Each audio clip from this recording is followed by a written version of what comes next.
welcome to the BS Banking Show. Good to have you here. Oh, it's a pleasure. Pleasure to be on your show. How does the affordable housing market look at this point in time? In the entire affordable housing finance cycle, this is probably the best time. I've been in this market for the last 5 years, and I've been running Shriram Housing for the last 5 years. And at no point in time did the market look better than what it is looking right now. Despite all the rate hikes, despite all the talk about slowdown, etc., I think the market is at its peak, portfolio quality at the best, revenues and profitability pretty good, and the market is robust. Every single housing finance player is reporting good numbers. With the merger of HDFC Limited with HDFC Bank, the entire affordable housing segment is in the hands of HFCs. How do you think How do you see this playing out in the affordable housing segment? In fact, we think that the entire affordable housing finance sector is in the hands of HFCs. If you go back and look at the banks today, banks with their large distribution in rural areas and hinterland, banks also play a very large role in affordable housing finance, especially in loans with ticket size of 20 lakhs, 25 lakhs. Banks like State Bank of India and others are very, very large players. But yes, with the merging of HDFC and HDFC Bank, a little bit has changed in the sense that a lot of stuff which HDFC used to do in the past, the merged entity may not do. A lot of money which used to go to HFCs and NBFCs earlier now will come our way. So the affordability, the money available for HFCs and NBFCs has actually gone up. But specific regard to the customers and the fulfillment of the needs of the customer, markets opened up, larger market at our disposal. But having said that, I think a lot of it will be driven by availability of capital and availability of funds, right? It's not, the market was never the limiting factor. The limiting factor for the segment was capital availability and how much of debt comes their way. The liability side was the more, what do I call it? The liability side was the more normalizing factor for the segment than the advances side. How do you see the liability side of the game playing out from here with interest rates on the rise? So I would tend to imagine that the interest rate has kind of peaked out.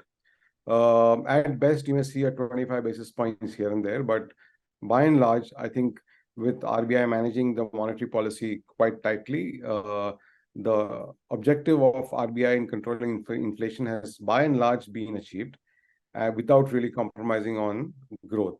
So I don't see interest rates going up significantly from now on. I also don't see the interest rates coming down significantly very, very quickly. So this will be, I guess, it'll be about 3 to 4 quarters before we see a reversal in the cycle. But once that comes in, it will also impact the HFCs and the NBFCs very positively. How do you see stress coming along in the sector? And I ask you this question given the fact that you are making a shift to incrementally better customers. So, well, I can't talk about the industry and the others, but I can talk about ourselves. Over the last 4 years, we've been focusing on ticket sizes ranging from about 16, 17, 18 lakhs and customers willing to pay an interest rate of about 12.5% to 13.5%. Now, this segment has performed very well for us, as reflected in our bounce rates, which are about 3 to 4% better than market, as evidenced in our NPAs in this originations that we've done after we changed our acquisition strategy, which are at about 40 to 45 basis points, which is significantly lower than that of the industry. Our 1 DPDs are around 2.1%, which again is closer to the best in the industry. So I do not see too much of a stress. The early warning signals that we track are, if they are any indication, I do not see too much of a stress coming in. And look, India is a very emotional country as far as homes are concerned, as far as houses are concerned. So people do not want to default on their housing loans if they can't pay the interest, pay the EMI. And if you try and keep frauds out of the way, if you try and make sure that your process is robust enough to catch frauds and eliminate valuation risks, by and large, you will be safe in this business. Can you give us a sense of your ambitions at this point in time in terms of expansion and growth in the market and growth markets? So we've just hired about 600 people in this business, okay, as of April 1st. We had 1,800 people as of April 1st. And as of now, we have 2,500 people in this business. We have expanded our distribution in the north. And as against last year origination of about 4,100 crores, we will be originating about close to 8,000 crores this year. That will take us from about 8,000 crores of AUM to about 13.5 to 14,000 crores of AUM by end of the year. FY24 will be about 14,000 crores. And FY25 and FY26, we will get to about 25 to 28,000 crores. If we get there, Raghu, we will be the largest affordable housing finance player in the country.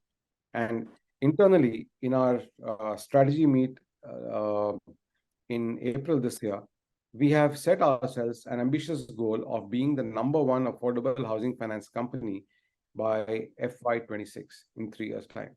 And I'm reasonably confident, given the team that I have, given the people that I have, given the way we do business, and given the markets that I operate in, that it's just a matter of time. I take you to your previous point that you made, that growth will depend largely on the amount of capital that HFCs can raise. Correct. And given your scale of ambitions, are you somewhere hinting that inorganic growth is also on the cards? See, I was one who was pursuing inorganic growth at some point in time. There was a point in time when I was looking at opportunities in the market to acquire. I was looking at other HFCs which were willing to sell. But now there are two things which come in the way, and I will elaborate both the things. One is that we've grown. In fact, we've just crossed 10,000 crores yesterday. That makes us the third housing finance company in the affordable housing finance space to cross 10,000 crores. Most of the other players are reasonably small who are up for sale. Now, what sense does it make at this point in time to acquire a 2,000 or a 3,000 crore affordable housing finance company, which does not give you any advantage in geographical distribution or customer segment? Now, that's equivalent to about a quarter's acquisition for us. No point paying 3 times book and 4 times book to acquire something which I can originate in a quarter or quarter and a half. If something gives me 2-year, 3-year benefit, yes. But something which gives me 3 to 5 months benefit doesn't make sense. So that is one issue which is coming in the way. 2 is, I think, the valuations in the sector are very right. So somewhere on the cost benefit analysis, acquisitions doesn't really make sense for us at this point in time. Though we are still looking out, if a sizable player comes up and is willing for an acquisition at a reasonable price, we will always be interested in that opportunity. But such opportunities are very few and far in between in the sector at this point in time. Can you give us an update on your co-lending relationships at this point in time? We have signed up co-lending relationships with SBI, with Axis Bank, and now with Punjab and Sindh Bank. All these 3 are working at different levels of efficiency. My guess is by end of this year, if directionally co-lending is any hint, out of the 8,000 crores that we will originate this year, about 10% will be co-lending. Ravi Subramanian, it was wonderful having you on the BS Banking Show. We look forward to having you again sometime later. Have a good day. Thank you very much, Raghu. It was a pleasure talking to you. If you like this video, share it and subscribe to Business Standard. For more news, views and insights, log on to www.business-standard.com. Do also follow us on YouTube, Twitter, Facebook, Instagram, Telegram and LinkedIn. I am the blue of the limitless sky. I am the inspiration that led success soar high. I will achieve, I will fly high. I am the I in SBI. I'm backed by the nation's trusted bank, SBI, the banker to every Indian.